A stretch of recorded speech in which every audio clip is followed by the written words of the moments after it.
جو اشخاص ہیں ان کو رکھا جائے گا, باقی سب کو لم سم اور گولڈن دوسرا ہینڈ چیک یہ دیا جائے گا. پینشن ریفارمز میں یہ بھی ایک آیا ہے کہ جی اگر ایک بندہ سرکاری ملازم ہے, اگر وہ ریٹائرڈ ہو جاتا ہے تو وہ اگر کسی اور ادارے میں جاب کرتا ہے تو اس کو پینشن نہیں ملے گی. نہیں اس میں ایسا ہے دیکھیں, کچھ؟ نہیں اس میں دیکھیں یہ معاملہ نہیں ہوتا کہ وہ نوکری کرے, بیچارے کو وہ چھوڑتے ہی 65 سال کی عمر میں جا کے, تو اس نے آگے کیا کرنا ہے, گارڈ ہی بنے گا زیادہ سے زیادہ, اس سے زیادہ وہ کیا کر سکتا ہے. ایک جو چیزیں ہیں وہ چھوٹی چھوٹی ہیں کہ پہلے پینشنز ملتی تھی لائف ٹائم, اس میں جو ہے اب اگر 60-62 سال کی عمر اور آپ کی ایوریج عمر جو ہے وہ یہی ہے 65-66,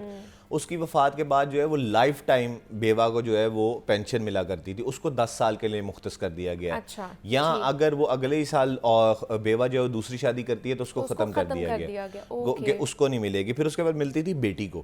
تو بیٹی کا بھی جو پہلے ہوتا تھا کہ جب تک وہ مطلب کہ اپنا کمانے لائق نہیں ہو جاتی تب تک اس کو دی جاتی تھی, لیکن اب اس کا بھی یہ کر دیا ہے کہ جو اگر وہ شادی کر لیتی ہے تو اس کی بھی جو ہے وہ پینشن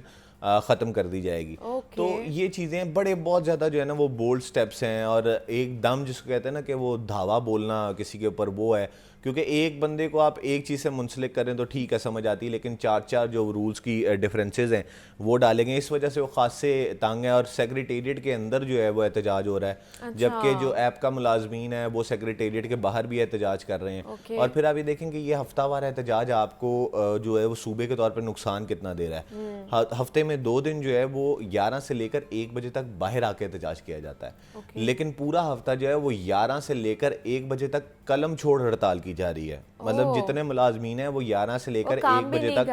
کام کوئی نہیں کر رہے, ٹھیک ہے. تو اس سے آپ کو صوبے کو جتنی آپ کی رائٹنگز کے پرابلم ہیں وہ آپ کو فیس کرنے پڑ رہے ہیں. یہ معاملہ جو ہے وہ پچھلے ہفتے بھی ہم نے رپورٹ کیا کہ جو سیکٹری ایکسائز ہیں مسعود مختار, انہوں